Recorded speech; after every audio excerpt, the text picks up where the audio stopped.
खबरों का सिलसिला बढ़ाते हुए खबर शामिल करते हैं अलीपुर चट्ठा से। बाकी शहरों की तरह अलीपुर चट्ठा में मुहर्रम उल हराम अदब व एहतराम से मनाया जा रहा है। मरकजी इमाम बारगाह बाबुल इल्म में अशरा मुहर्रम उल हराम में ज़ाकिरीन व उलमाए किराम अपने मुकर्रर वक्त में ज़िक्र मोहम्मद वाले मोहम्मद बयान फरमा रहे हैं। मज़ीद तफ़सीलात जानते हैं deputy bureau chief Saeed Irfan Shah से। जी इरफान बताइएगा, क्या तफ़सीलात हैं आपके पास?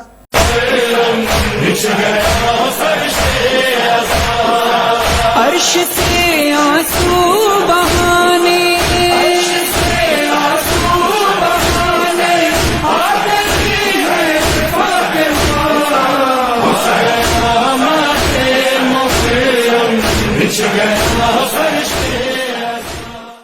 जी बिल्कुल, बाकी शहरों की तरह अलीपुर चट्ठा में भी मुहर्रम उल हराम अदब व एहतराम के साथ गुजारा जा रहा है। मरकज़ी इमाम बारगाह बाबुल इल्म करबला में ज़ाकिरीन व उलमा किराम अपने मुकर्रर वक्त में ज़िक्र मोहम्मद वाले मोहम्मद बयान कर रहे हैं।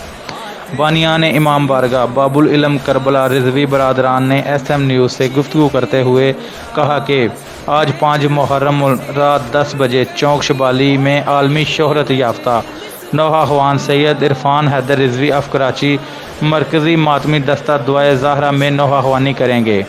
6 मुहर्रम नौहा ख्वान जनाब इमरान हैदर शमसी और शब अशूरा 9 मुहर्रम रात 12 बजे आलमी शोहरत याफ्ता सैयद फरहान अली वारस ऑफ कराची शरीक फ़र्श अज़ा होंगे और मातमी दस्तों में नौहा ख्वानी करेंगे।